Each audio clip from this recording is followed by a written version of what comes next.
That was very illuminating, to say the least. Next, I think I see approaching the stage. Yes, he knows the order. Neall Ryon. Neall is a poet that lives in New Westminster. We're just outside, and I met him for the first time about a year ago. About a year ago, yeah. But some very fine poetry. Fine poetry. I see you,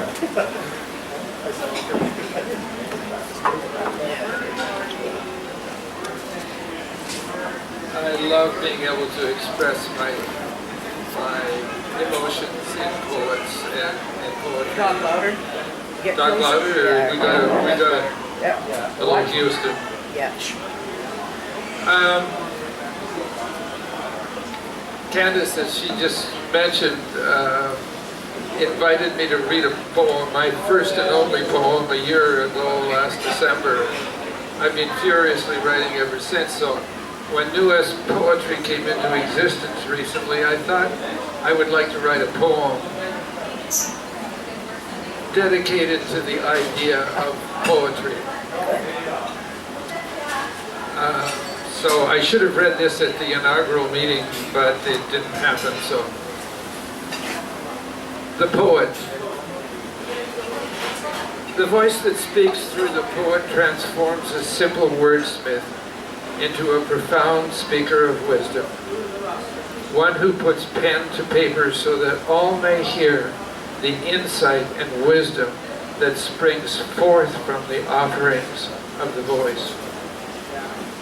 The poet responds to a voice that reaches down to us from the other side, through the noise and clatter of the mind, and speaks to the poet, accepting or resistant. When that voice gets shared, we call that poetry.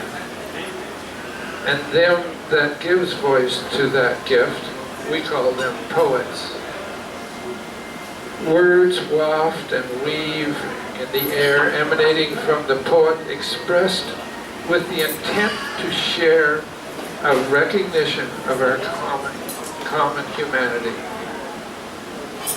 The poet expounds the truth of our common problem of being half animal, full of wants and needs, as well as half spirit, full of prayers and chants. In the beginning of time, the voice spoke the poem around the fire, and then retold the story painted onto the walls of the caves. The voice tells and retells of the epic journey of humanity.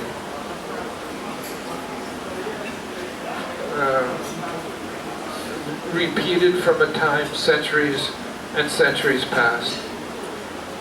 The voice utters words spoken from the deepest, darkest part of our memory, beyond conscious thinking, but recognized by our collective memory. The poetic voice can be understood by every human in this world, regardless of race, color, ethnicity, gender, or religious beliefs. The poet speaks to everyone as we share a common memory from a distant past. It is the same voice that spoke to the poets who wrote the Iliad, the Odyssey, the Epic of Gilgamesh, the Rhyme of the Ancient Mariner, and Ozymandias, King of Kings. It is the voice that spoke to our forefathers, and we recognize a few of their names: Ovid, Homer, Rumi, Shelley, Keats, and untold others in untold languages in every time. Poets speak to us our common humanity and our common humanity in every human being. We become aware that since the time when we became aware that life is a series of experiences, both tragic and joyful.